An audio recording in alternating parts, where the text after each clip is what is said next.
Our guest tonight is Rabbi Mark Borovitz, dear friend of mine and of this community, spiritual leader of the Beit Tshuva community. How many of you have been to Beit Tshuva? A lot of you have been. If you've never been to Beit Tshuva, it's on Venice Boulevard near Robertson, across the street from the Helms Bakery, and it's one of the great Jewish experiences of your life. You go on a Friday night, it starts more or less around 6:30, and it's a combination revival meeting, jazz concert, recovery meeting, right? Yeah. What else? Gospel hour. Yep. The most remarkable Friday night service there is any place, right? So one of these Friday nights, you've got to go down there and visit. It's quite remarkable. And our guest tonight is Rabbi Borovitz, who's the leader, actually, the spiritual leader of Beit Tshuva. Now, Mark, a couple of weeks ago, we had Rabbi Brad Artson here, someone you know well. And Brad told us about his sort of path toward God. And Brad met God at Harvard University. You met God under different circumstances. Brad, of course, grew up in San Francisco and went to Harvard, and that's where he became religious. You grew up in Cleveland.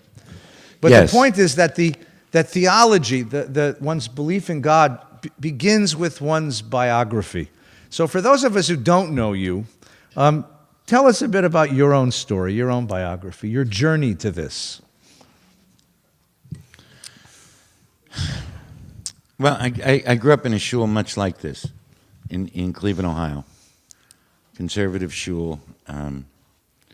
It was a little crazy because the rabbi of the conservative shul had graduated from HUC in Cincinnati. The rabbi had graduated from HUC in Cincinnati, and the cantor was. I don't think he was a conservative cantor. He went to he graduated from the Cantorial Assembly, but his best friend growing up was Jan Pierce. And the two of them had the same choice, go to the Metropolitan Opera or go to Cantorial School. So my chaz and Sal Meisels went to Cantorial School. And my first encounter with God, of course, was through the shul. And I didn't understand. I had a deep belief in God, but I didn't have a relationship with God. When my father died when I was 14, I started to understand a relationship with God. But again, it was, I learned it through the old men who davened at the minyan. And I learned I learned the joy, the sweetness of davening. And, of course, when I went to services, they prayed. And, like for Shabbos evening, Friday night, Saturday. And, but in the minyan, we davened. And that dissonance, I didn't know how to handle as a teenager. And I believed in God, but didn't have a relationship with God. And my belief in God wasn't enough to help me live and live well. So I got into a lot of different nefarious things. It's in a book called The Holy Thief. You can get it at Amazon.com. And all the while, there were two things I always did. I always said Kaddish. On Yom Kippur, I always went for Yizkor. And I always went to shul on my father's yard site. Never missed. It wasn't until I was 35 and living in California, actually in the San Fernando Valley, that I was arrested for the umpteenth time, and I knew I was going back to state prison. I'd been there once. And I called my first wife because I had some money on me, and I wanted her to pick it up. And she said, "What bail bondsman do you want me to call?" I said, "Don't call anybody. The man upstairs is trying to tell me something, and I have to sit here till I can figure it out." To this day, some 29 years later, I have no idea where that sentence came from. Came from someplace outside of me, because it wasn't in my consciousness. It wasn't in my thoughts. And it started me on this path to seek a relationship with God. So I called my brother, who's been a rabbi forever, also a graduate of HUC, and I said, send me a Silverman prayer book and a Hertz Chumash, because that's what I remembered. It was before Eitz Chaim and all the other prayer books. So my brother sends me a Gates of Prayer and a Plowed Torah. It's a Reform prayer book. The Reform prayer book and the Reform and the Reform Chumash. Chumash. And so I didn't even get mad. I was just grateful.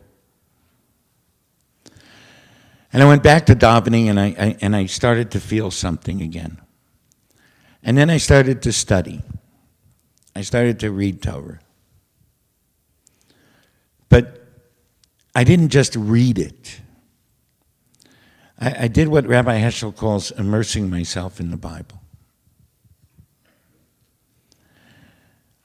And the opening verses of Bereshit really changed my life. Began this deep change. Because the earth was unformed and void. It was tohu vavohu. And darkness was over the water.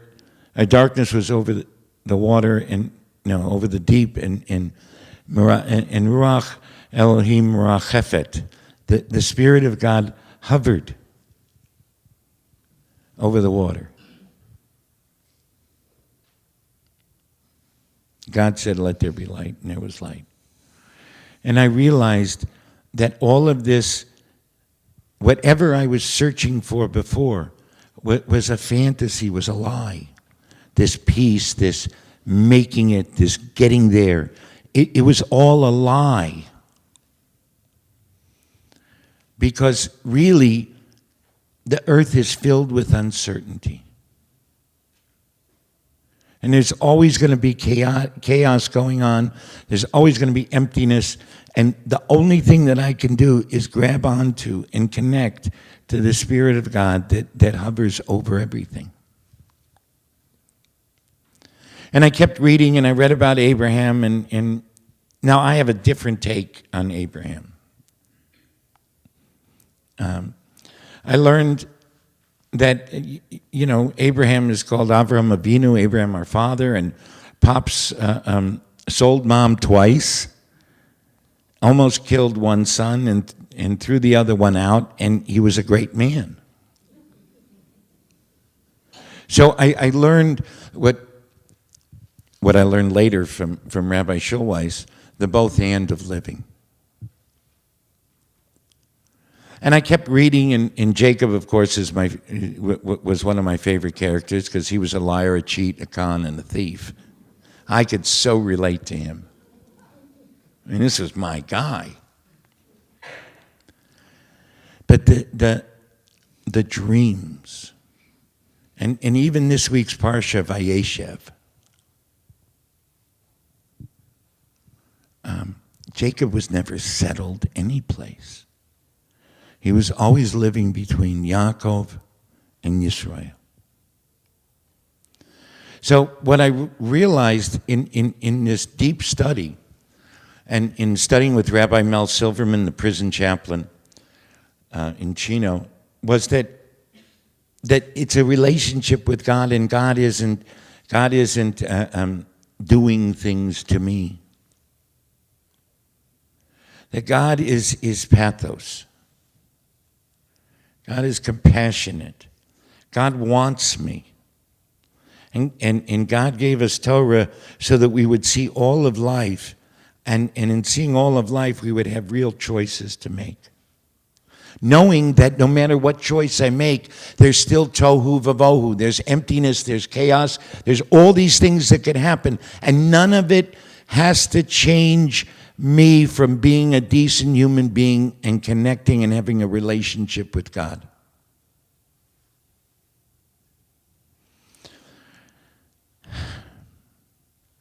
I remember, Rabbi Feinstein, when 17 years ago, when you went through that bout with cancer, and we talked about it, and we studied. We studied after your surgery, and we studied with Jonathan Omerman, Rabbi Jonathan Omerman. And I remember one time you said, God didn't give me cancer, God gave me the cure, the healing, and that's the community. And that's where God lives. God lives in between us. The God I know is the God that is God who says, take care of the widow, the stranger, the poor, and the orphan. Live a life that you can be proud of. Live a life that's connected. Live a life that's decent. Wrestle with yourself. Wrestle with everybody else. That's why you're Yisrael. Know that you're always going to live between Yaakov, the Khan and the trickster, and Yisrael, the one who connects and even wrestles with God. And we're always going to live between that.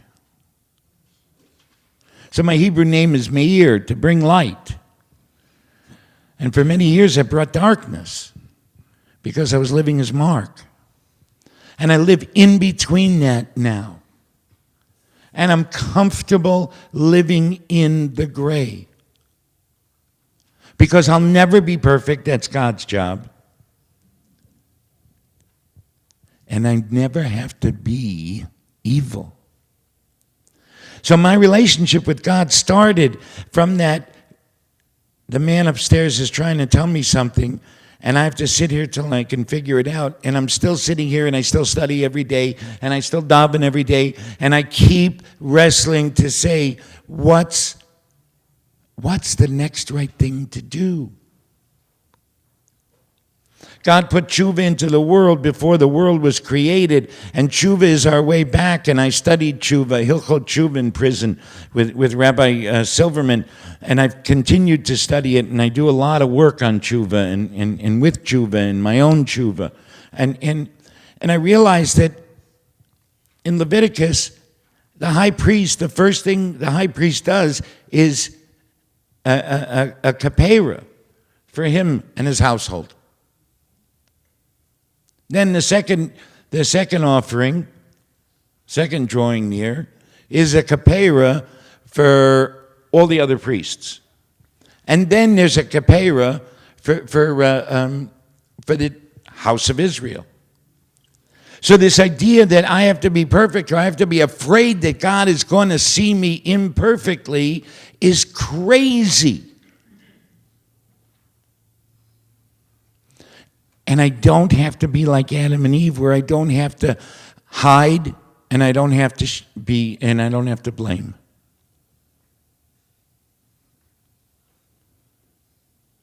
For the last, I would say, 10 years, I've lived without shame and blame. Now I'm 27 years sober. So it took me a few years to get really all out of it, but that's part of the struggle, that's part of the wrestle. That's part of how I relate to God. And when I'm davening, I'm not davening to some big being. I'm davening to that personal God that placed within me at Tselem. And when I look at you, I see the Tselem that's in you, and I see the Tselem that's in you, because if I just go global, then I can make God into anything I want. But when I see God, when you're the divine reminder for me, as Rabbi Heschel so beautifully says it, then it takes a lot for me to hurt you. Because when I hurt you, I hurt God. And so the pathos that God has is that God gave us tshuva. God gave us a way back from God gave me a way back from all of the errors that I made. I mean, I was a bad guy. If life were fair, I would either be doing life dead or certainly not doing what I'm doing. So life's not fair, thank God, I say. But because of God's pathos, because of this deep, deep belief and love, because of this ability of God to accept my imperfections and only want my transparency and me to be in truth.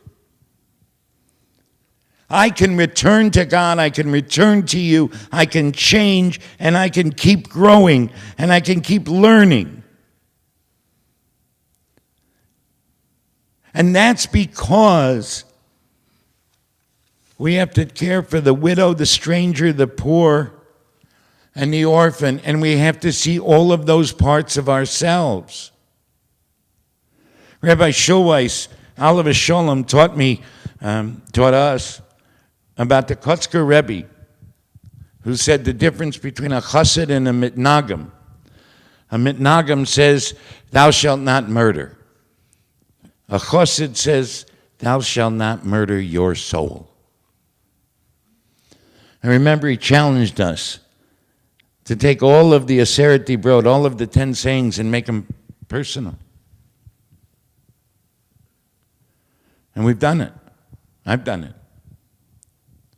So I make sure that I don't whore myself, I don't steal from myself, because if I'm not stealing from myself, if I'm not prostituting myself, if I'm not lying about myself, if I'm not coveting what somebody else has, and if I'm not murdering my own soul, then all I can do is celebrate. I can celebrate everybody else. You're going to be hearing in February from a dear friend of mine, Reverend Mark Whitlock. He's a preacher. I mean, he's a preacher. And he came and he did high holidays with us at Beit Shuvah on Yom Kippur. I got a lot of heat. On Kol Nidre, I had Father Greg Boyle in conversation with me. And then I had, on Yom Kippur, I had Reverend Mark Whitlock, and people were saying, "Why are you having those people come on our day?" It was very interesting. People wanted it to be exclusive for Jews. I said, "What are you talking about?" So Mark and I were talking, and he talked about we became partners in the FU religion. You better tell them what it means, you know. Forgive you. Think about it. Every day, 3 times a day in the Amida, we say slach lach, what? Slach lanu. Slach lanu, mechal lanu. Thank you. I forget stuff. We ask for forgiveness. The bedtime Shema, I hereby forgive anyone who has harmed, everyone who's harmed me, whether wittingly or unwillingly, knowingly or unknowingly.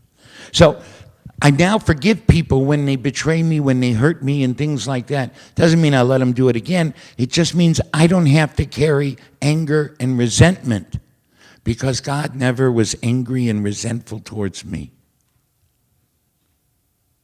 In Brachot, it says that God cries at the end of the second watch in the evening because his children are in exile. God doesn't send us away. Even our liturgy, the English translation is wrong, in my personal opinion. God doesn't, it's a statement, "You don't forsake us," instead of the way it says in Shema Kolenu, in the High Holiday Liturgy, "Don't forsake us." No, it's "you don't." We're telling ourselves God doesn't forsake us. How are we forsaking ourselves? How are we forsaking God? So my relationship with God is very personal and very, very responsible. God holds me to a standard. And every time I don't meet that standard, I have to do better. And when somebody doesn't meet the standard towards me, I can't hate them anymore. I used to love to hate people. I mean, I could get a broigus and be mad, like, forget about it. I would mutter for days. Can't do it anymore. Because my relationship with God, because this this divine pathos. Now when somebody does something to harm me, I say, isn't it pathetic that they didn't learn? Isn't it pathetic? Not from aren't they pathetic? But from this pathos place. And when I can say, forgive you because you must not know what you're doing.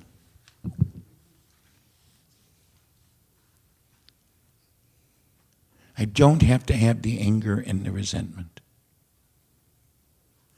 And for, people say, well, all you know about is addicts. I've been told that I'm a niche rabbi.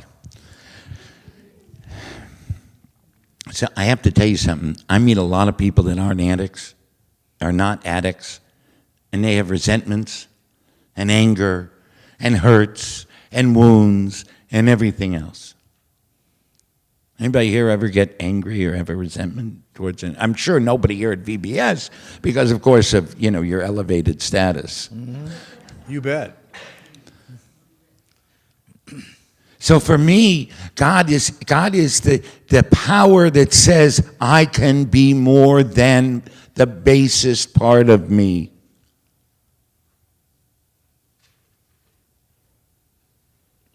That I have within me this burning spirit. The Sfas Emes calls it a pintele yid. That I have within me this burning desire to connect, to heal, to save, to love, and to forgive, and to keep moving it forward. I don't believe that anything in my life hasn't worked. And the reason, or that I failed in anything. And the reason I say that to you is because everything that I've done in my life, I've learned from. So if I learned from something, how can it be a failure? What I thought would work, or what I thought would make it, quick story, side story. My book comes out in 2003. Now, I am absolutely sure that Oprah Winfrey is going to have me on her show. I mean, what a story, right? I keep waiting and waiting and waiting for the call. And I'm talking to the publicist from the publisher. And I said, can you believe that Oprah didn't call me? And all of a sudden, I start laughing. I said, look who thought Oprah was going to call him. So I keep moving it forward, and it all works. It wasn't a bestseller. And I get letters to this day, some 12 years later, emails and letters from people who say, I read your book, it gave me hope. Guess what? That's all I can ask for. Somebody comes up and says, I met you, I heard you talk, and I met you, I was at Beit Tshuva, whatever, and my life is better. That's because I have this personal relationship with God that says, I'm never a piece of dreck. I'm never garbage. I'm never no good. I don't have low self-esteem. I'm a human being who wrestles. And I live between Yaakov and Yisrael. I live between Abram and Avraham. I live between Mark and Meir. That's how my theology, I don't even know if it's a theology, but that's how it all came about. Okay, so at Beit Tshuva, and you use a system developed by Alcoholics Anonymous called the 12 Steps. Yes. I put it on your chair. Did everybody get a copy of this? So on one side are the 12 Steps of Alcoholics Anonymous. On the other side is a little thing that Rabbi Borowitz and I once came up with. But turn to the 12 Steps. And the 12 Steps begins with a very religious statement, right? I realize I can't control my life, and I turn myself over to a higher power, however I conceive of that higher power. So here's the question. What difference does it make to an addict or a criminal, a person struggling for recovery, to have a relationship with God? Why is God necessary for the process of healing, the process of becoming, of recovery? What's the role of spirituality or God belief in the process of recovery?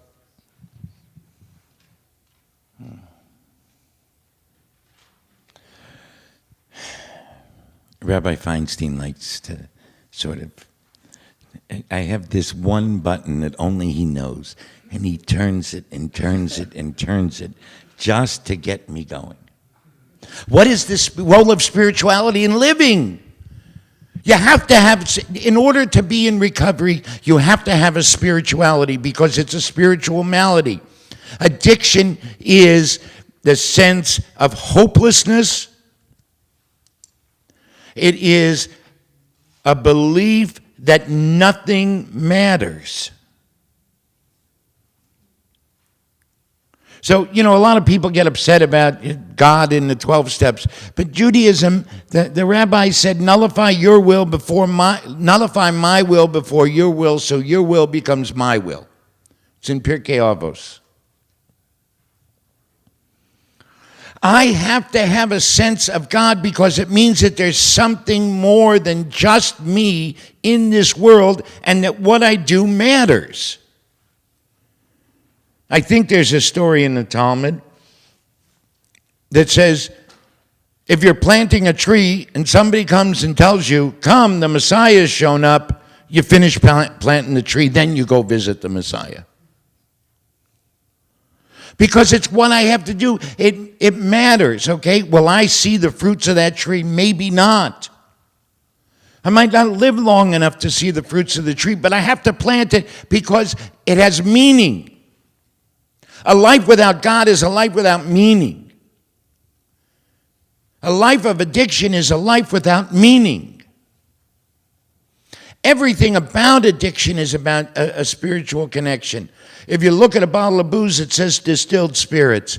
The language of drugs is I go to the connection to get a fix and to get right and to get well. How can you live in a world without God? Because then guess what? Nothing matters. It's only about me. And when it's only about me, I don't even see you. You're only here as a tool for me to get whatever I want. Because a world without God is a world without Tselem, without the image of God, without seeing the beauty of the Spirit and the love and the care that goes between humans. A world without God is where they put disabled children on a rock and let them die. That was ancient Greece. A world without God is not caring that 14 people were just killed in San Bernardino by some crazies. A world without God is terror. Terrorists are not radical Islamists or insane, right-wing Jews or left-wing fanatics. They're people without God, without a sense of the divine in themselves and in other people, and that is addiction. And the only way to be in recovery is to recover your soul. And if you don't recover your soul, then all you're doing is taking these steps and it looks good. And guess what? There's nothing inside. You can't be human without God. I know that's a radical idea. And one of the first 3 steps, and I hate to say this because I think Rabbi Schulweis might come and strike me dead. Surrender.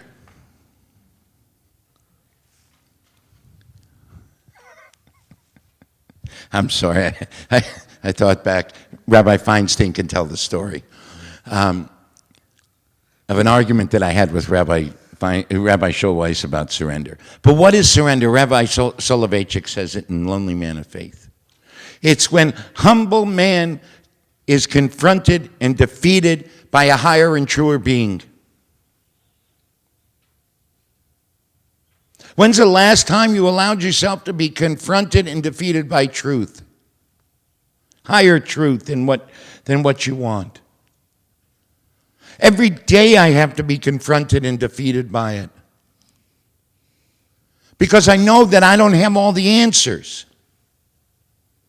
I know that I have to be in this struggle. We've studied together for 20 years now. It's a long time. And how many times have we wrestled and struggled about what's the next right thing to do? But that only happens because we have this deep sense of God, deep sense of the ineffable. and we know that it's our job to figure it out. So let me make this more specific. So Beit Tshuva, let's talk about the people at Beit Tshuva, okay?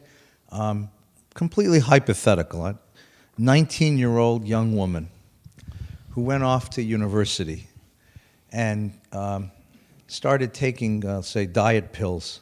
And from the diet pills, she graduated to methamphetamines. And halfway through her freshman year, has become an addict to the methamphetamines and starts prostituting herself to support her habit. And the parents bring the kid to you, to Beit Tshuva. 27-year-old man, new graduate from law school with a ferocious cocaine habit that's estranged him from his family, his wife, his children, his parents. So they show up on your doorstep, 55-year-old fellow who's been drinking for the last 40 years and woke up one morning in the gutter and decided it was time to put his life back together. And they show up in front of you. And they're living their addiction, but they now know that they need something else. They've hit bottom. What do you say to them? Welcome.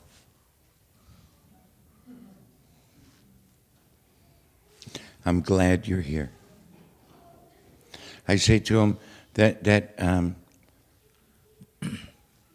well, for those of you who've been to Friday night services, you know that we welcome everybody who comes in that week.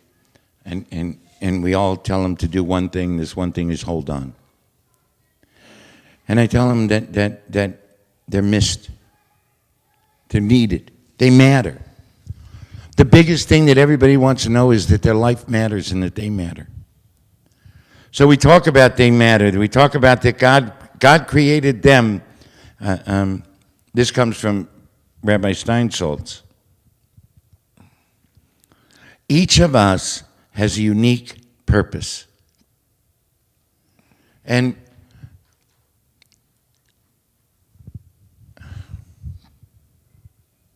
I could not be the senior rabbi at Valley Beth Shalom.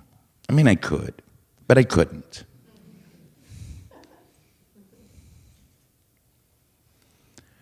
Because it's not my place. It's not where I'm of maximum service to God and to others. And plus, they'd probably fire me quickly, but that's a different story. So I tell them that they're needed. The world needs each one of us to live our place. That, to me, is what Siag al-Torah is about. Making a fence around the Torah is all of us in our proper place.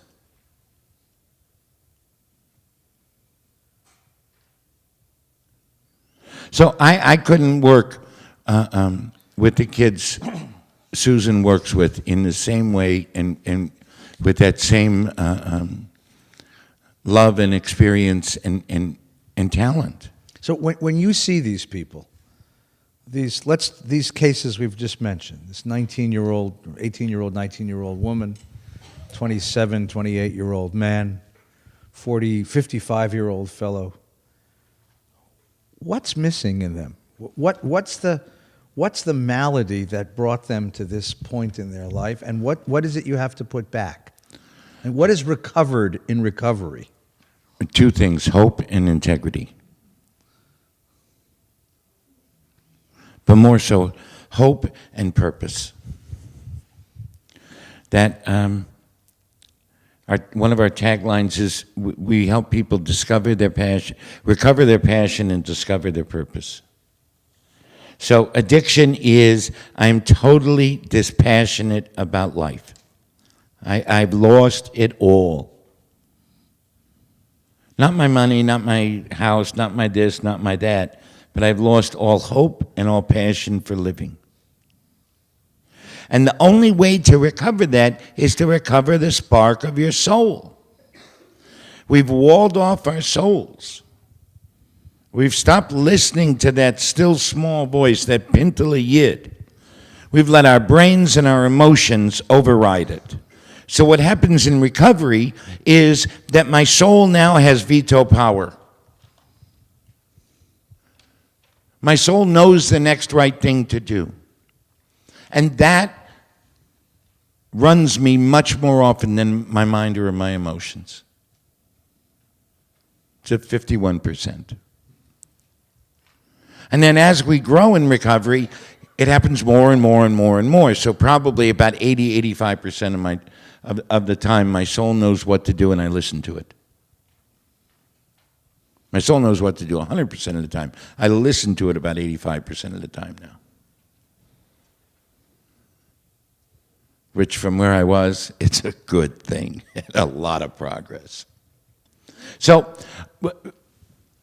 the thing is this recovering or discovering a relationship with God. I mean, we've made God into this terrible thing, this terrible entity.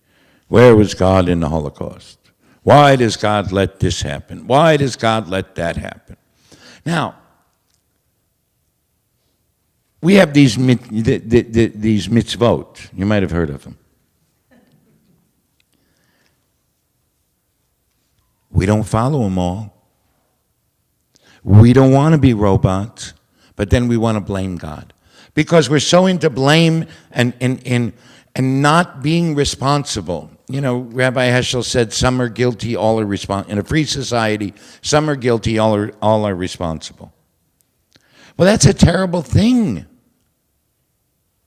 That's a terrible statement. The audacity to make that statement. Because now I got to look at myself and say, what am I responsible for? Or in his book, Insecurity of Freedom, where he says, people ask, what am I getting out of life? And nobody asks God's question, what's life getting out of you? You want to do a great review of your day? For 1 week, just write down every day, what did life get out of me today? It's such a frightening, it's trembling. I will tell you, I've done it. So what they're missing is the hope that something is going to be different tomorrow. They live under same shit, different day.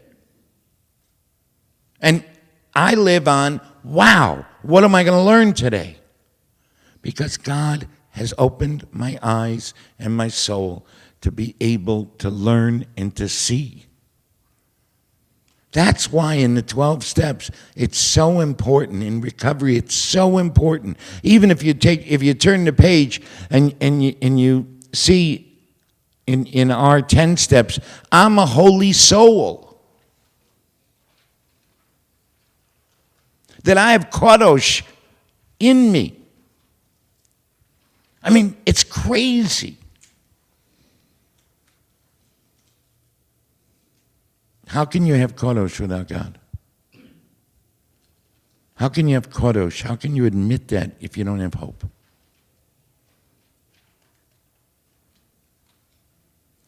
And sometimes people tell me, but I'm not.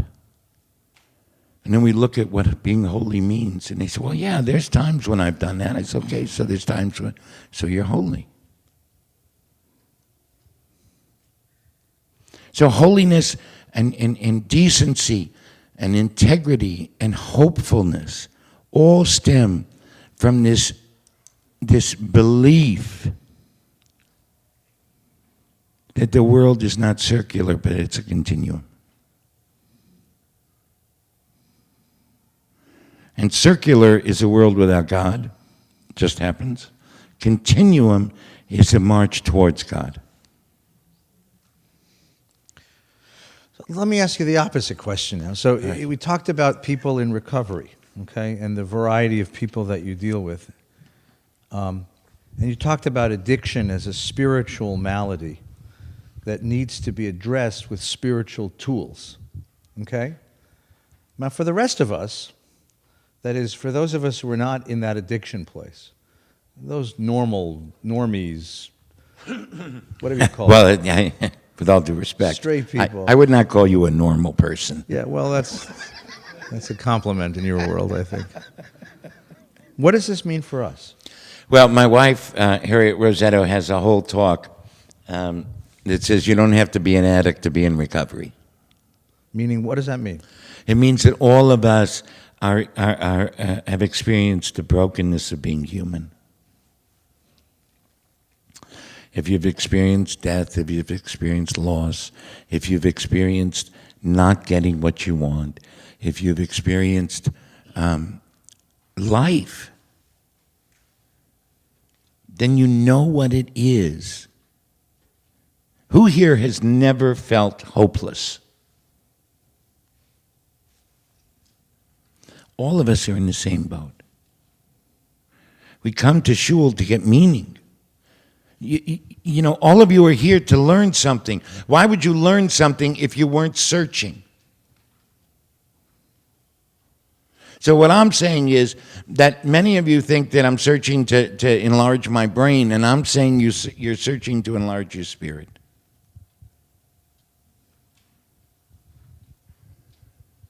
Because you don't have a brain connection with the people you love.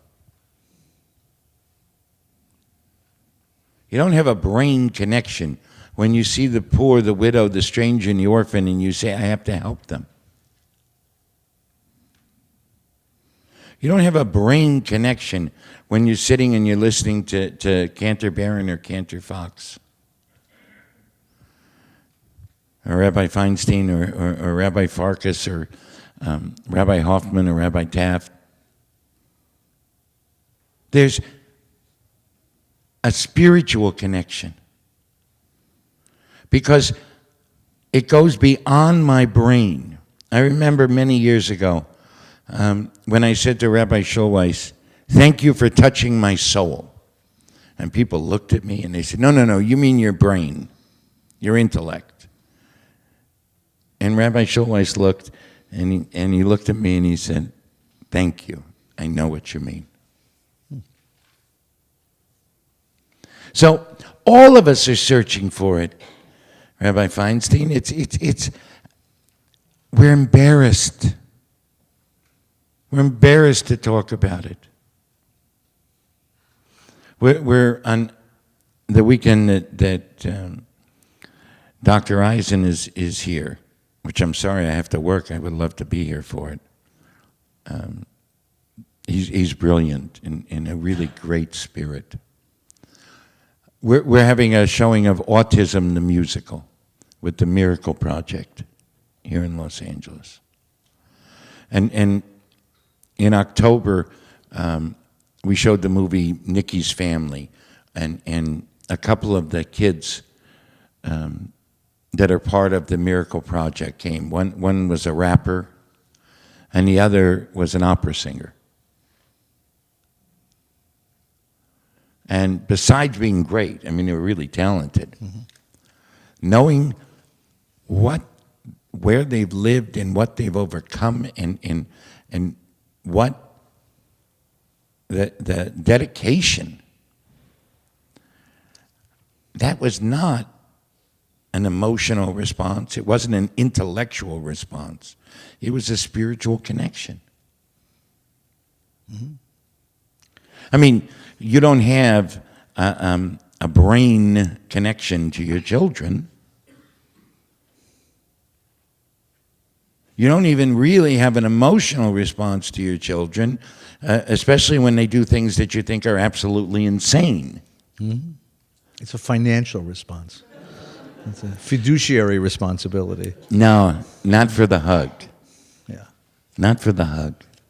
Not for the fact that they know that they can go to Abba and Abba's never going to reject them. So let me pursue this a second.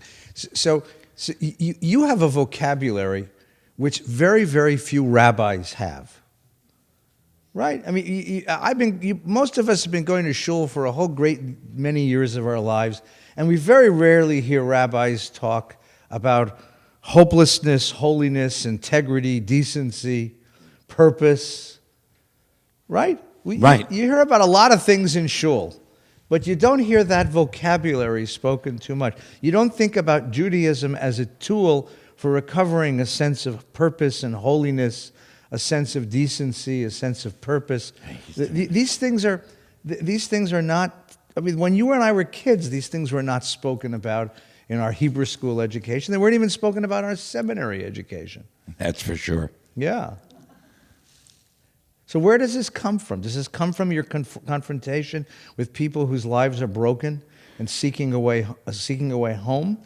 It comes from my confrontation with myself and my confrontation with God. Mm-hmm. It comes from my confrontation with text. It comes from the call of God, Ayeka, where are you? And that call keeps resounding and resounding in my ears and in my being. It comes from living a life that had no meaning, living a life that was only taking, living a life that didn't care whether I lived or died. That having that confrontation with my soul, with myself, that moment of Jacob wrestling,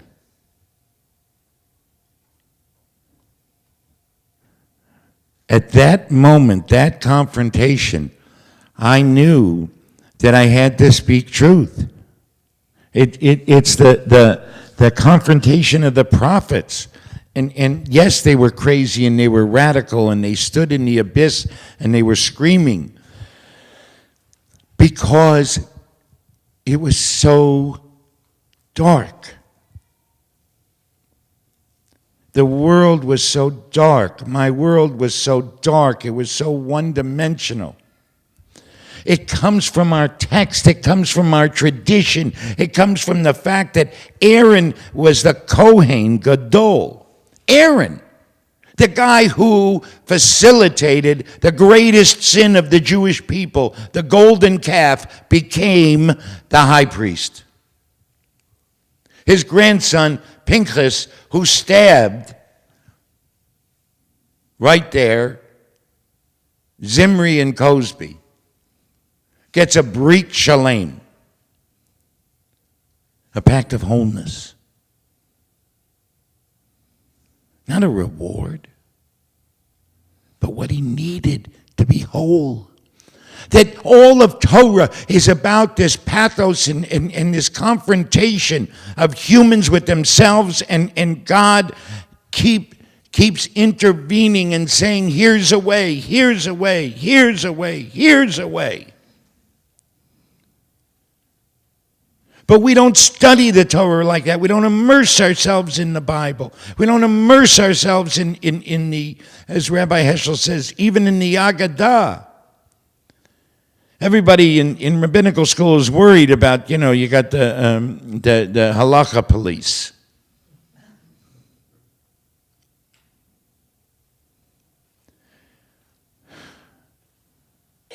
Halakha is a way. We say in the Eitz Chaim, all of its ways are ways of pleasantness and all of its paths are peace. So how can I know the only right way?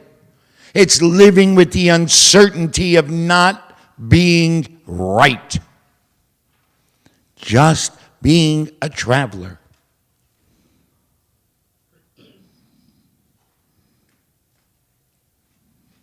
And living with the confrontation, confronting and being defeated by higher truth. And we're not teaching that in the seminaries, and we're not teaching it in religious schools, and we're not teaching it in our families. Because I don't have a lock on the higher truth. I come to you to wrestle it out. You know, before there were shrinks and therapists, there were rabbis. It's where everybody went. So I think that we made an us and them with addicts and normies. We are all in this together. And if I can't see the tselem in an autistic kid, and I can't see the tselem in a parent, and I can't see the tselem in this one or the tselem in that one, I'm the one that's hiding. I'm the one that has the eye disease, the blindness, not the other person. But it's easier for me to blame you.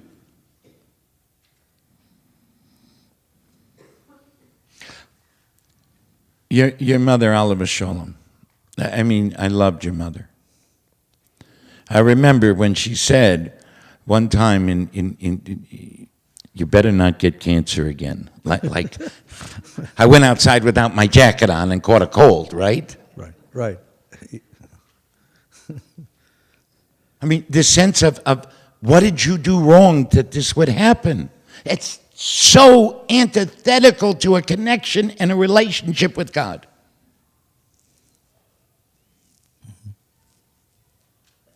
We call God angry in the Torah. God's not angry. God's pleading with us.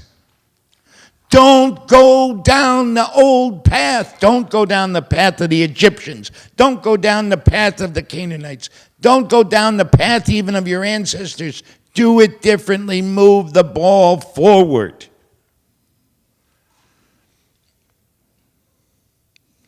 Have you ever watched your child take a step that you knew was going to, they were going to trip? And you're dying. Well, guess what? If you don't allow your child to fail, they'll never learn how to succeed. We've raised a generation of children who don't know how to fail. So now they're called failure to launchers. And we had Julie Lythcott-Haims, who wrote this book, How to Raise an Adult. It's an amazing book. She was the director of admissions at Stanford for 10 years or so, maybe longer. She couldn't believe what was happening over the years to kids who were coming to Stanford. How they were devoid of any sense of purpose, meaning, or even efficacy, except in getting grades. She used to have a meeting with the parents and tell them, stop writing your kids' papers. The professors will know it. At Milken High School, years ago, the principal told me that she used to get calls from parents all the time, why don't you change my child's grade? Because they didn't earn a better grade, but that doesn't matter. It's the teacher's fault. But when you allow yourself to be confronted and defeated by a higher truth, it's not about blame, it's not about shame, it's not even about self-loathing. It's, wow, look what I learned about myself, and now I can do it better. I can move it forward. And that, to me, is what we're talking about. Mm-hmm. That's God. God is always there as my cheerleader saying, you can move it forward. Never punishing, never hateful, never angry. You know, for the longest time, the Jewish community completely denied that Jewish people became drunks and addicts. The expression was, you know, shikar is a goy. Translation, you know, only non-Jews become addicts, become drunk. So right, Moshe used to fall asleep, but the Irishman was drunk. Right, so what's it's remarkable. First of all, that So here you have a rabbi who spends his time working with Jews who are addicts, and to listen to your theology about what you've learned from that confrontation, not only from your own experience, but also from the confrontation with all these people that you've helped. So when we come back after the break, which will be in just a second, one of the questions I want to ask you is about this idea of tshuva, about people actually changing.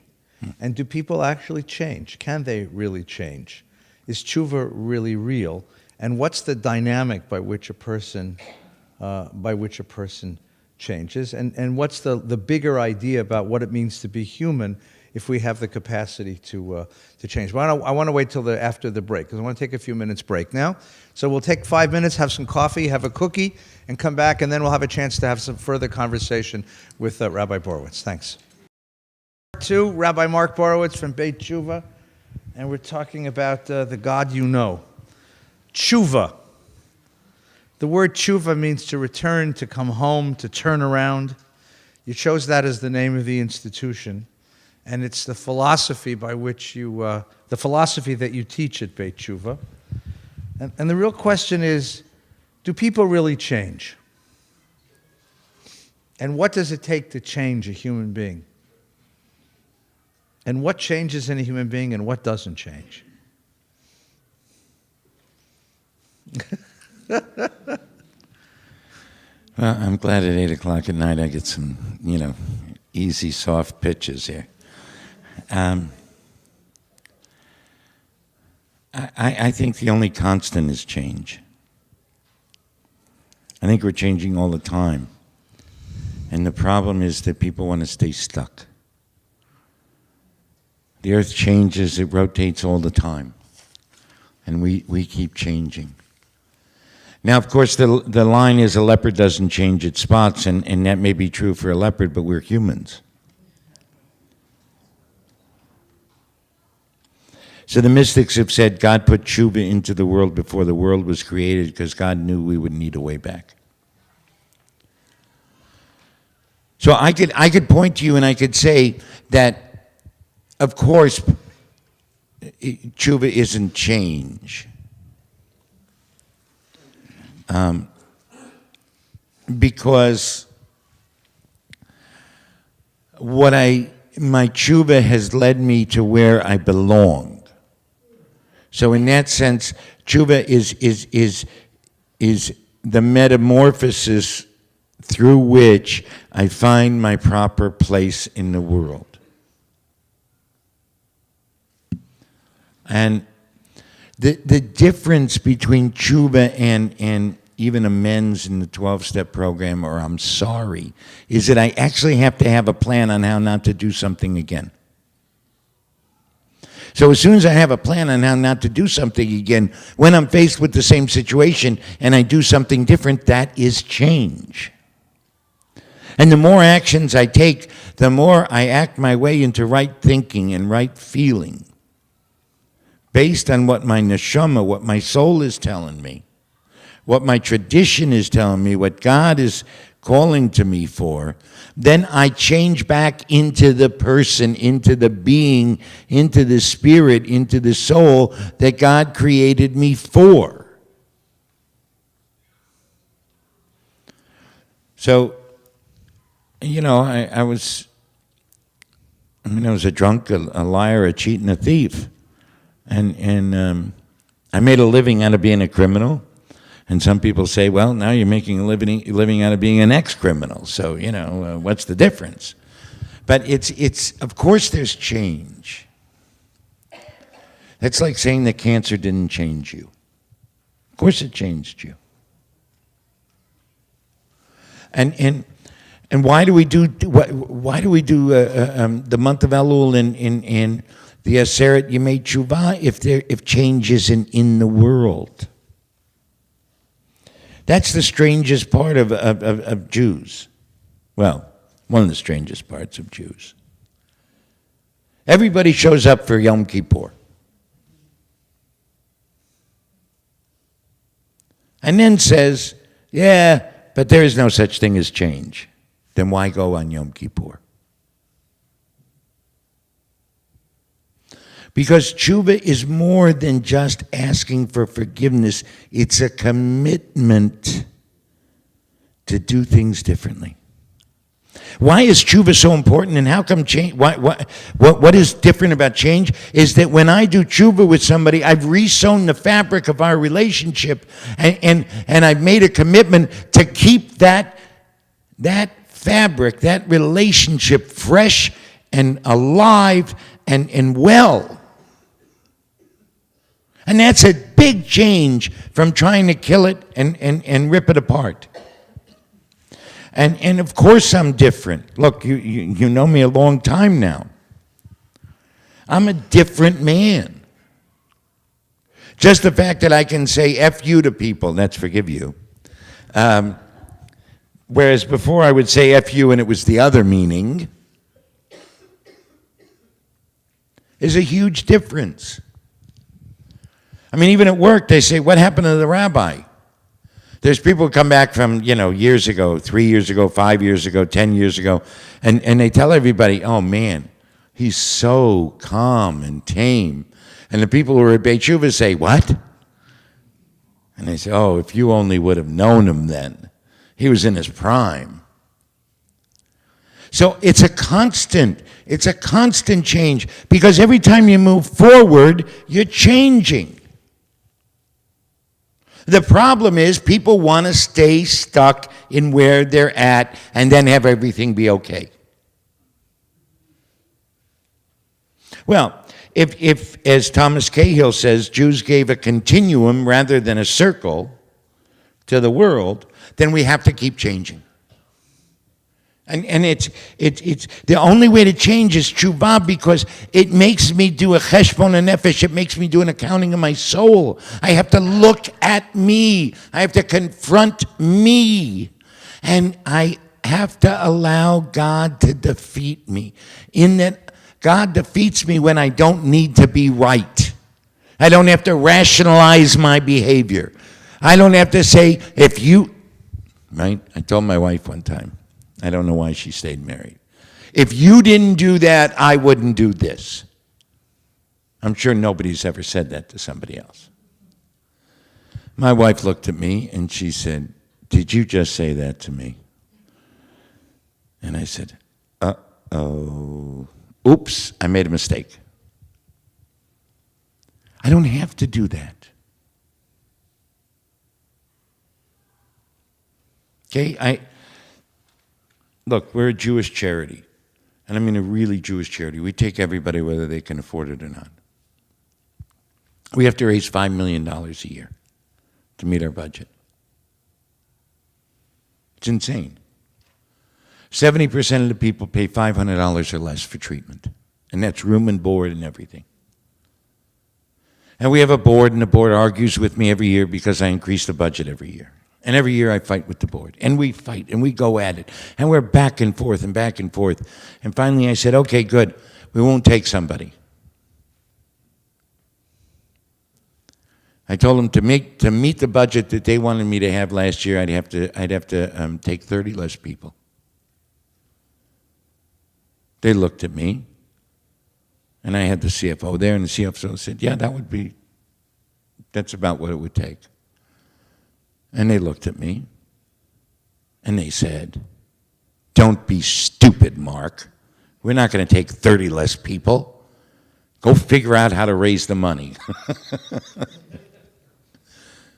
And they've said yes every year.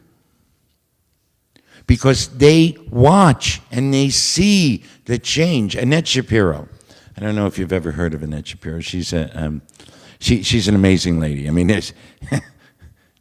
there's a category of people that's called Annette Shapiro, and she's the only one in it. Annette meets people when they come in on a Friday night, and she watches over the weeks and sees how they change. And she talks to them, and she finds their story, and she relates to them, and so do many of our board members. Many of the people who come, they see the changes.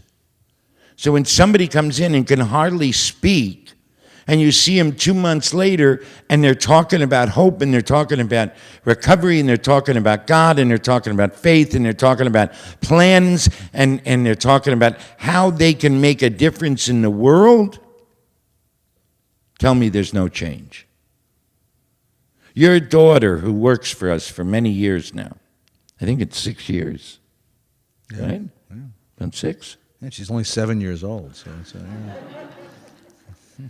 Look at the change that A, she's seen, and B, the change that she's experienced just in life. If we're the same as we were last year, then we're in trouble. If I read Torah the same way, if I don't see something new in that text that I'm hiding from myself, because if there's 70 faces to Torah, then every year I have to find a new face to it. So isn't that change? But it only happens when I'm willing to confront myself and I'm willing to ask for forgiveness and to forgive others. It only happens through tshuva because tshuva is God's gift to humanity. In fact, Rabbi Adin Steinsaltz says that tshuva is the greatest exercise of free will. Because I have to choose to do it. And I can only do it with faith and with hope and with strength. Oops, I made a mistake are the 5 hardest words for somebody to put together in a sentence. Most people. Because as soon as I tell you I made a mistake, or as soon as I say I don't know, I'm vulnerable.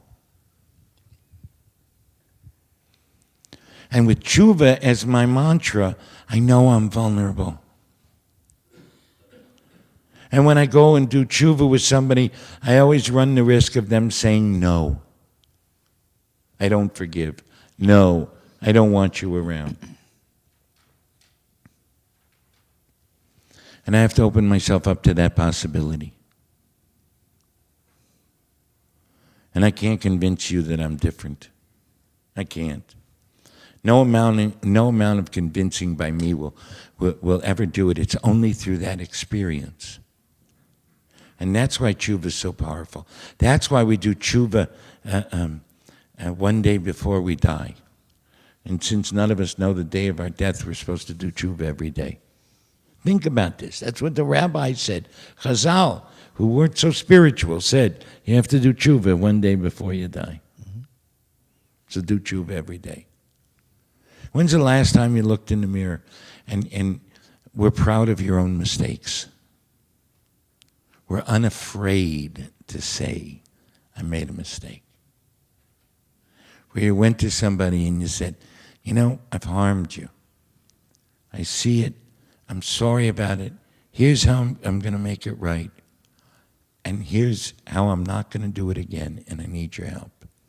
My brother, in my tshuva with him, I said, here's how you know I'm lying. Many years later, we were on the phone. He lives in New York, New Jersey at the time. Now he lives in New York. And I said something and hung up the phone on him. Got to go. He called me back, and I was calling him back at the same time. He answered the phone. I said, I lied. He said, you lied. At the same moment. And we started laughing and crying. He said, thank you for calling me right back. And I said, thank you for calling me, because you really cared enough to listen when I did my tshuva, and you cared enough to keep me right. That's change. Mm-hmm. That's the power of tshuva. Good. Let's. I have lots more questions, but we do this a lot. So let's have anyone have a question they'd like to ask? Pop, want to start? Is your God the old man in the sky? Question. Absolutely. Wait, Is hang my on. God... Wait. The question was, because I have to repeat the question. Is your God the old man in the sky? Absolutely not. That's infantile, and it's stupid. Just to tell you what I think about it. Don't hold back. Tell us what you really think, you know. No, God is the creative energy in the universe. Say that again. God is the creative force, energy in the universe. And I can use that creative energy to to create beauty or to create chaos.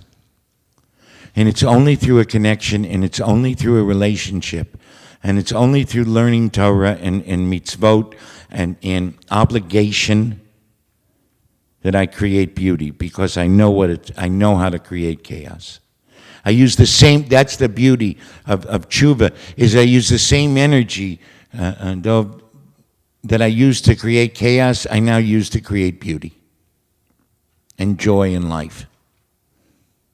So it's this the old man in the sky with the big G, the long beard, and that's an infantile vision of God. That's the God that, oh, you're good, oh, you're bad. Oh, I'm going to mess with you, oh, I'm going to not mess with. That's stupid, with all due respect. But it's an infantile vision. And that's the problem with what's going on in the Jewish world today. I'm going to go off. Go ahead. Okay. We let kids leave Judaism and leave the shul and leave learning at age 13 after the bar and bat mitzvah. Parents say, okay, fine, it's your choice after that. They wouldn't let them stop going to school. They wouldn't let them leave middle school at age 13.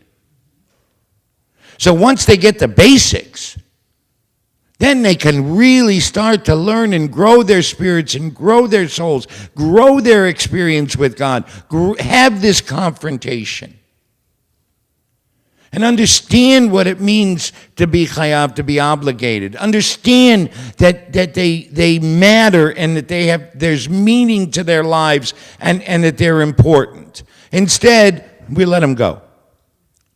The shuls let them go, and the parents let them go. And we got to bring our kids back. We got to not let them go to their own devices, because then they leave here with the old man in the sky vision of God, and why show back up?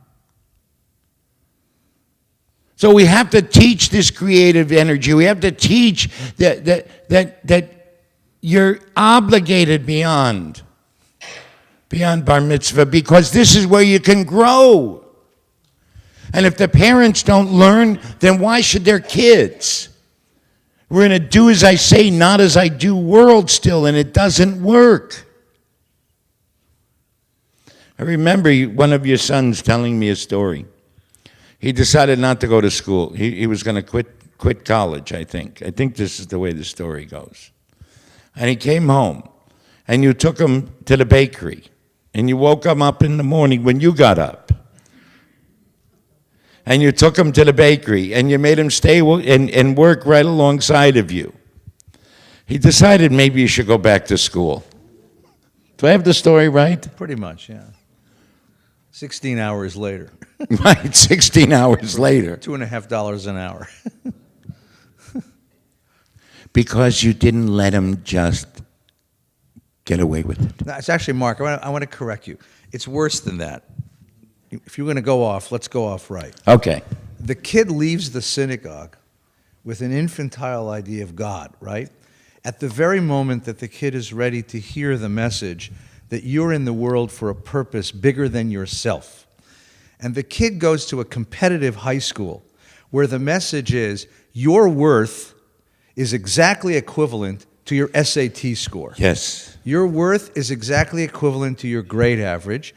Your worth is exactly equivalent to the college that you get into, which means that the kid understands that he is being measured, being evaluated, and then the first time that kid fails, the first time that kid stumbles, the first time that kid gets a C, right?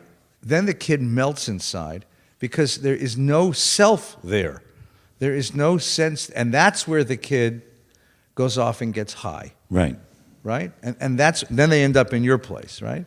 If they're lucky. And that's the process. That's the process. Because right. instead of gaining a sense that I'm somebody and I matter, and school is there to give me the tools to fulfill the sense of mission and cause that I'm attached to, the kid gets the opposite message.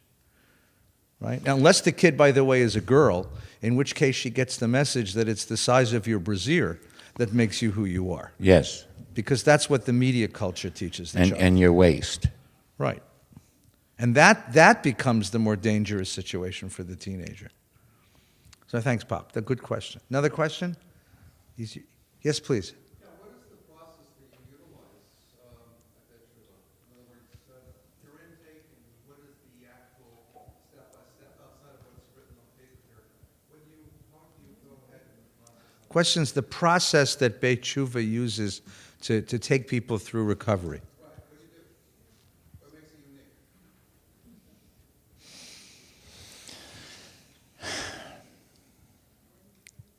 Well, one of the things is we never turn anybody away because of money. So everybody that's there knows that it doesn't matter if your parents are paying or if you're paying or if you have health insurance. You're no better and no worse than anybody else.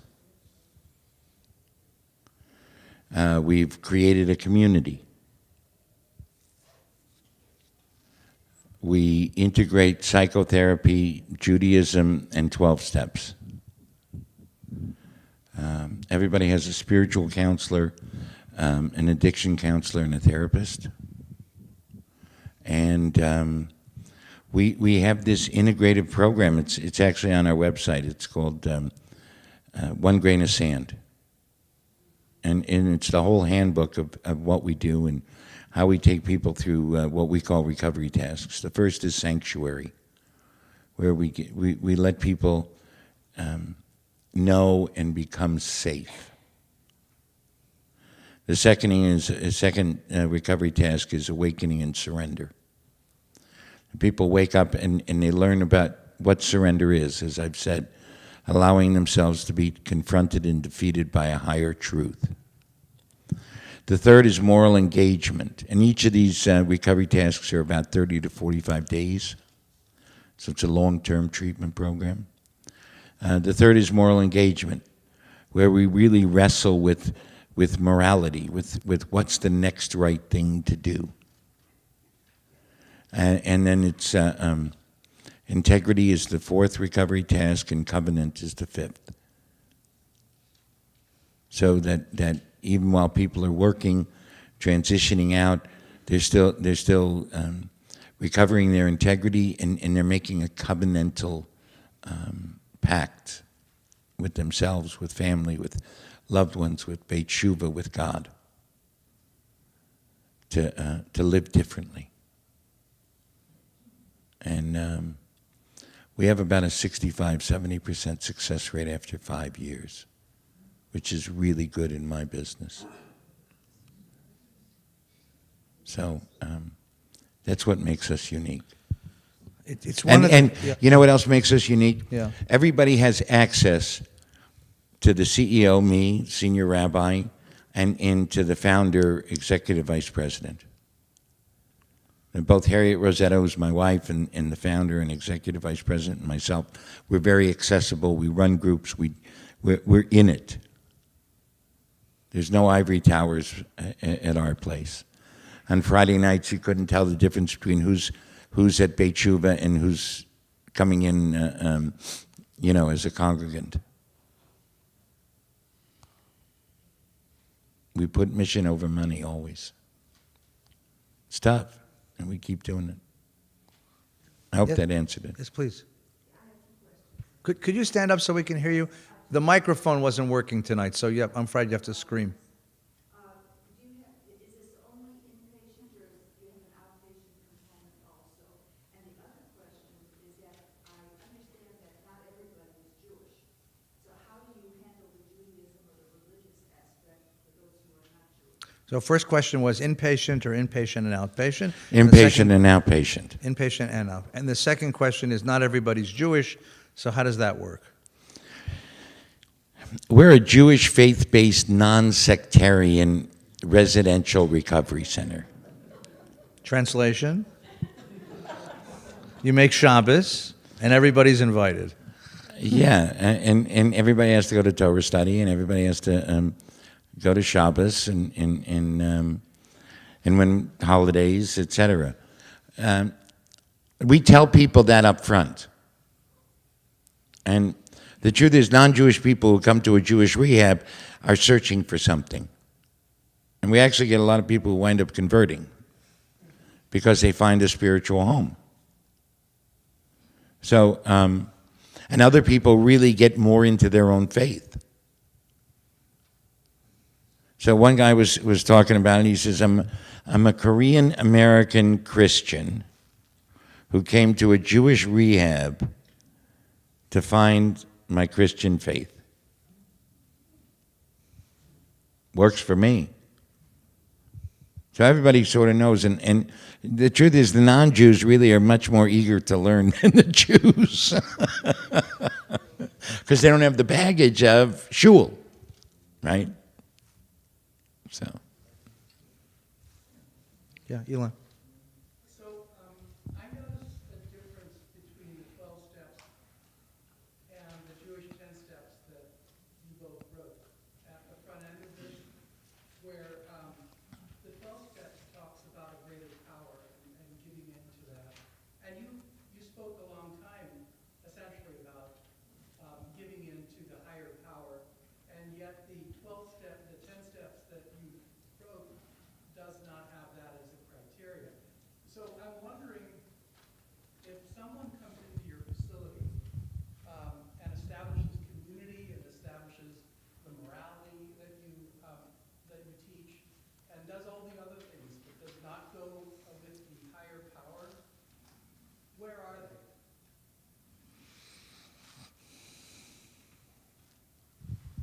That's a great question.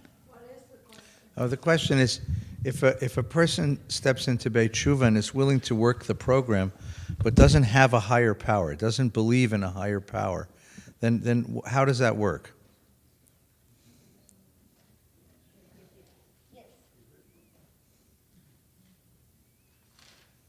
I'm now looking to see what we wrote. It's been a while. Okay, so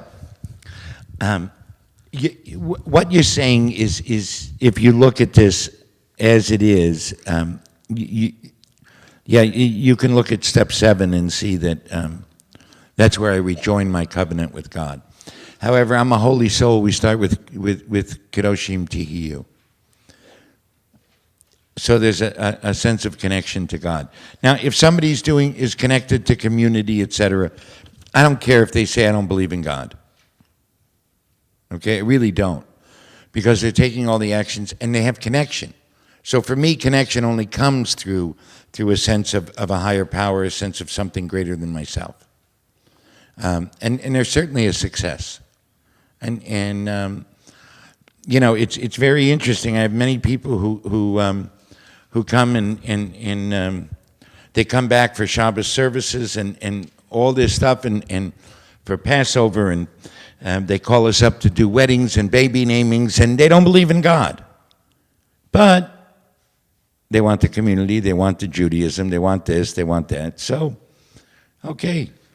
I think it's different. Let me tell you a quick story which Mark alluded to before. We've been studying together for about 25 years already. And we used to study together on Friday mornings. We'd study a Hasidic text together. And one Friday morning we were studying together, and Rabbi Schulweis came into my office, which he did frequently. He would get his coffee and he would wander in. And he asked us what we were learning. And we had learned a section of a Hasidic text which discusses an idea that's common in Hasidic lore called Bitul Hayesh. Bitul Hayesh is surrender. It's when a Chassid reaches a point in his spiritual or her spiritual development that you sort of give it up to God. And we said something to Rabbi Schulweis about how this Hasidic text was talking about surrender, and I'd asked Mark about the role of that idea of surrender in the 12 steps. Because at the very beginning of the 12 steps, there's this idea of, you know, I recognize that I'm not in control and I'm giving over control to the higher power. Now, when I first read that, I thought that was very Lutheran. This idea that my soul is tainted and only the pure soul of Christ can save me, it's a very Lutheran idea. And we were exploring together whether there are Jewish parallels to that idea. of surrender. So the rabbi walks in my office, says, "What are you doing?" We said, "We're studying this text." He said, "What is it about?" We said, "It's about surrender." Rabbi Schulweis, this is not he explodes. And for the next 40 minutes, he's screaming at us, right? This is before his last heart issue. It probably brought it on, because for in his world, to surrender means to give up your moral agency, your capacity to fix the world and fix yourself. And it was the one word that he never allowed in his vocabulary. And he never allowed it in this building. And he heard us learning it. He be livid. I mean, livid. Like he's yelling at us, and then his secretary says, "You have a call." So he goes in his office, and he finishes the call, and he comes running back, and he's still screaming at us about how there is no surrender. You are a moral agent. You are morally responsible. So we realize something, which is, Oh, wait, you have to tell him what he did on Saturday, Shabbos morning. yeah, then, So Shabbos morning, he's doing his thing on Rabbi Schulweis is leading the Torah discussion, and he makes this turn to go and somehow gets the Parsha to say no surrender. Now, nobody knows what's going on except Rabbi Feinstein, Rabbi Schulweis, and myself. And he goes into this whole diatribe and he says, "What do you think, Mark?" And I'm like, "Oh no, what do I do?" you don't contradict him. But I did, of course. You know, I was good. I was nice about it. So on the recessional, he's about 15 rows ahead.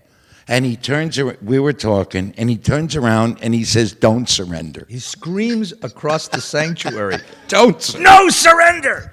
Right? Now, it's interesting. Rabbi Schulweis writes a book called Conscience, which we studied together a couple of months ago.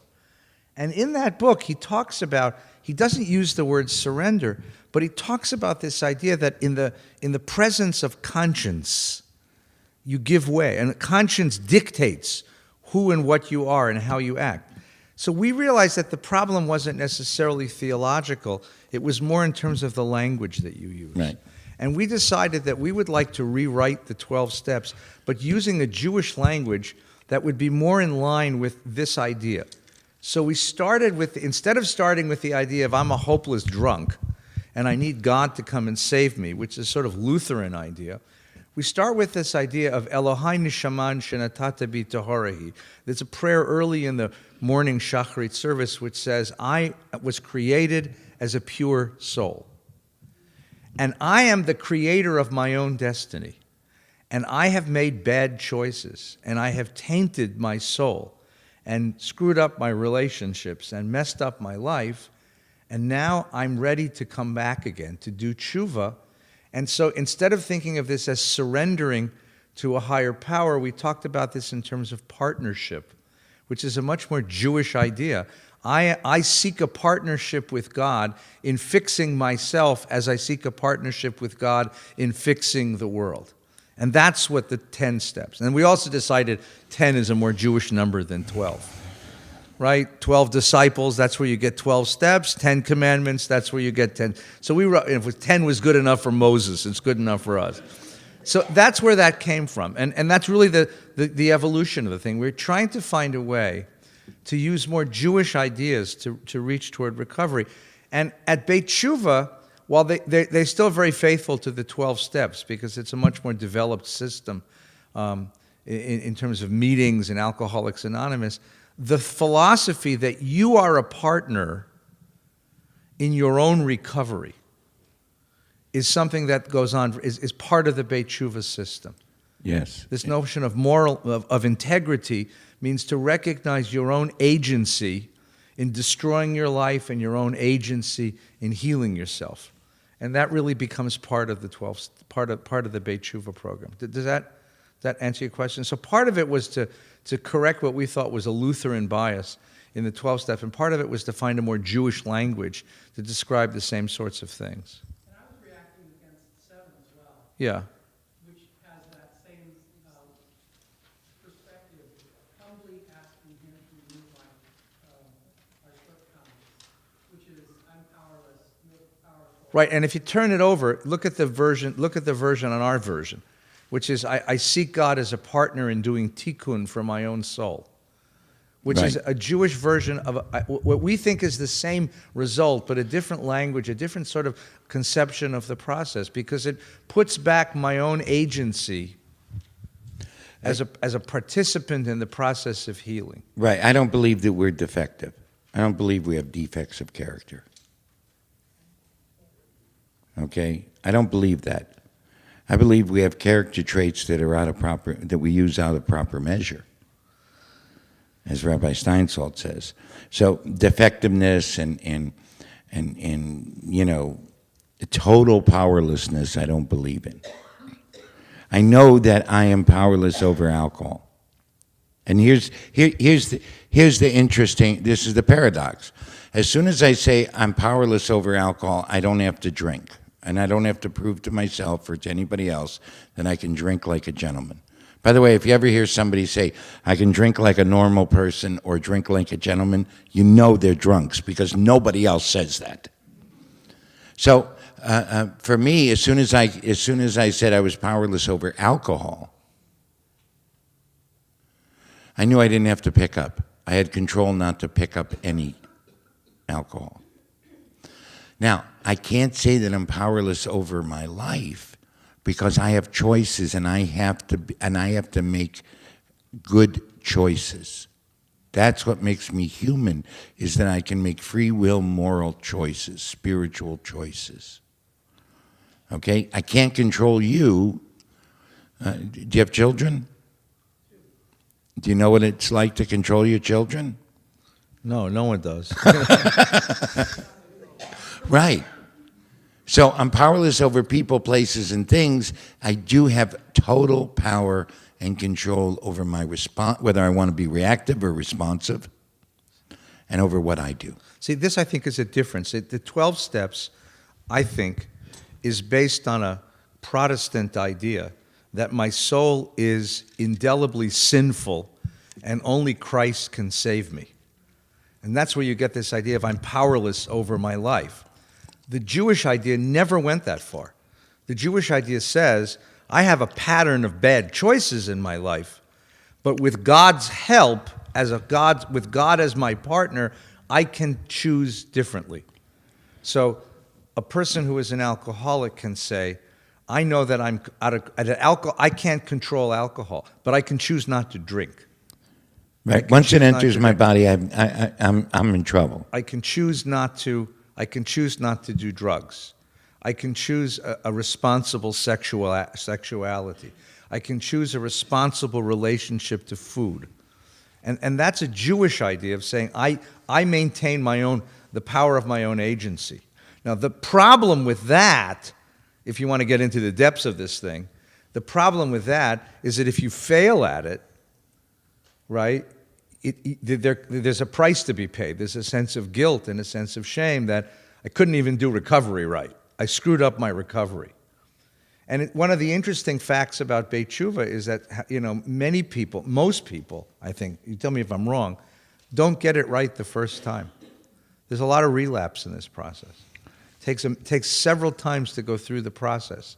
That's why if you talk to a person who's going through the 12 steps, they'll tell you how many times through the 12 steps they've gone, which is the Jewish equivalent of like how many times I've gone through the Talmud, It's an interesting, it takes a while to get through it. And the more responsibility you give to the addict, the more that you face the problem of the person's going to say, I feel ashamed and I'm not able to do it. And they get defeated. And it takes a community of people to say, no, hold on. You relapsed, you failed, come back, start again. And that's where the community aspect comes in. So we played with this idea of Jewish either equivalents or Jewish alternatives to the 12 steps, and that's what's on that page. That's what the page represents. There's another question I saw. Yeah, please, Brian. Within that context, right, the partnership with God and all that. Right.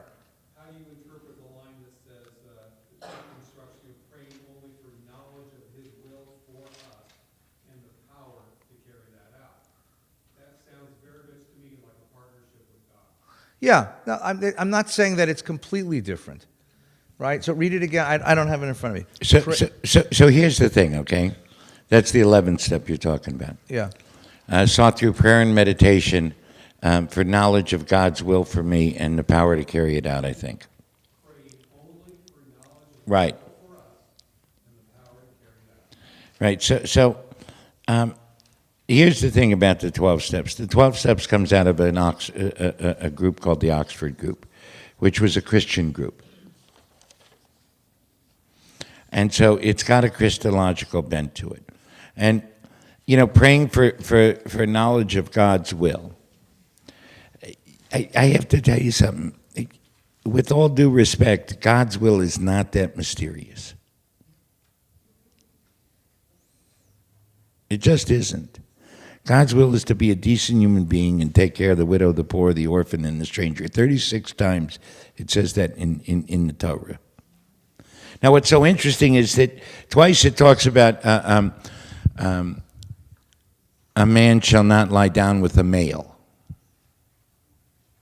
as with a woman, which I think is about pedophilia and not about homosexuality. But twice, even if you attribute that to homosexuality, twice in the Torah it talks about it. 36 times it says, take care of the widow, the stranger, the poor, and the orphan. Why aren't we paying more attention to that? So God's will is laid out for us. Be a decent human being. Find a way to live in community and to live your life. The 11th step is, okay, just because you've done tshuva once, at the end of the 9th step, you've finished your tshuvas, your amends. Don't think you're done. You got to keep growing. So you have to continue to take inventory. That's 10. And 11 is keep learning. Don't think that you're there.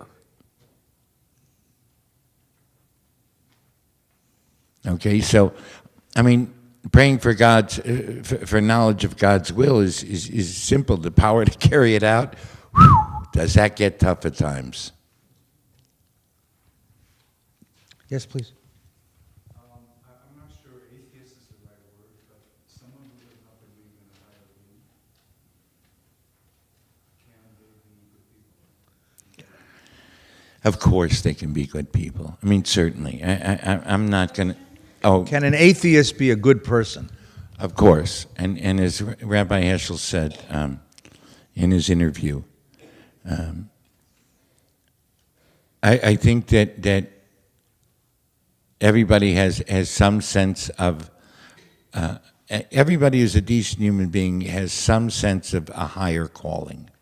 Call it a higher consciousness, a higher self, etc.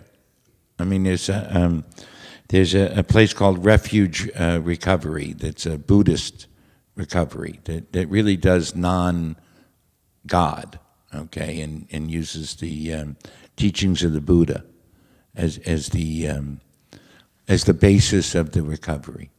So of course, okay, for me, a relationship with God and a connection to God and it just makes my life better. So I don't judge somebody who's not, you know. Look, there's plenty of people who believe in God that do terrible things. We know that. So I don't think that anybody's got a corner on it.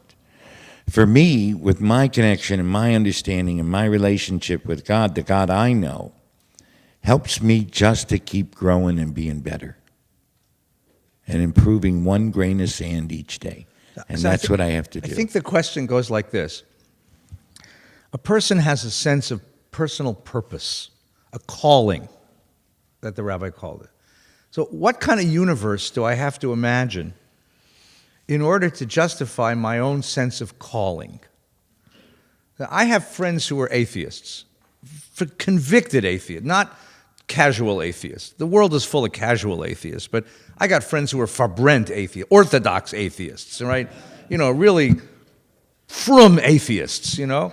And I'll have a conversation with my friend, And he'll talk to me or she'll talk to me about climate change and saving the environment. They'll talk to me about the poor and their need to heal the poor and to provide housing for the homeless. And it seems to me these people have a profound sense of calling, a profound sense of personal ethics, profound sense of personal ethics. The question is, but they don't want to make any statements about the metaphysics of where that sense of calling fits. What Rabbi Borowitz is suggesting is that the God he believes in, the reason he believes in that God is because it gives him and the people he works with that sense of calling, that sense of mission. It fills out the story of why you matter, of why you matter. Right? A lot of my atheist friends have a sense that they matter without the metaphysics of understanding how the universe works. They just got that sense of you matter. That's where it starts for them. For him, it begins with a sense of the universe and where you fit in the universe. Does that make some sense? Bobby, you want to ask the last question? Okay. I want to know how you go through the day doing this and getting work done at the same time. And I'm not being facetious because I agree with a lot of what you're saying and I'm really with you in it and I'm here. And then I gotta go on the freeway and really concentrate to drive home. And then maybe I gotta do the dishes, and then tomorrow I got bills and things. And then, you know, where does this fit in the money? You get work done. Right. Because if I did this all the time, and some days I do, you know, think about it or read. Yeah. Nothing else gets So let me paraphrase your question, if I could. Jack Kornfeld, who's a wonderful Jewish Buddhist, wrote a wonderful book. Do you know the top Buddhists are Jews? Yeah, the title of the book is called After Ecstasy, Laundry.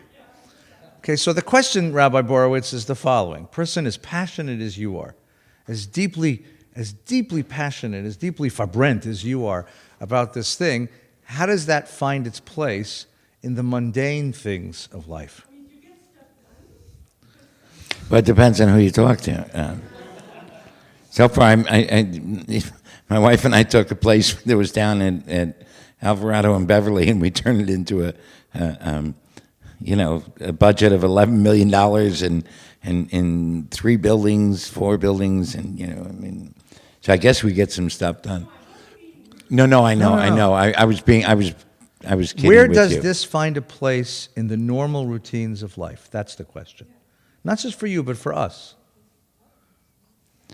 Having a sense of purpose, having a connection to God, knowing that I matter, infuses everything I do. So, doing the dishes, I get to do the dishes. I am so blessed. I'm blessed that I get the opportunity to take out the trash in my own office. I don't know if it's a Buddhist way. I know that it's a Jewish way for me. Right, I'm sure. Listen, all smart people come to the same thing, right? So for me is, I can't just stay up in the sky. Okay, it's Jacob's ladder. I have to see the angels that are around me, and I have to be an angel to other people, and I've got to be planted on the earth, and my spirit has to soar into the sky, into the heavens, and connect with others in order that together we can do the laundry. Together we can make sure that the bills get paid. My wife and I just said that I think our marriage is going to last. After 25 years, we finally have a joint bank account. Okay, we pay the bills together. We just spent 28 days together on a vacation. Really just the two of us. So I get to do things with other people. I have a connection. I have a responsibility. I'm chayav. Of course I have to do the dishes, and I got to get on the freeway, and I have to drive to Century City. And then tomorrow morning I got to be up at 4 or 5 o'clock in the morning so I can go meet people and start my day and go all night until 7 or 8 o'clock because I have meetings tomorrow night. But all of it is done with this absolute knowledge that I'm blessed to be able to do this. So for me, I can't get lost in the ether. I mean, I'm a very tachlis kind of guy. My wife stays. So there's two spiritual types that I talk about. There's Joseph and Judah. Now Judah,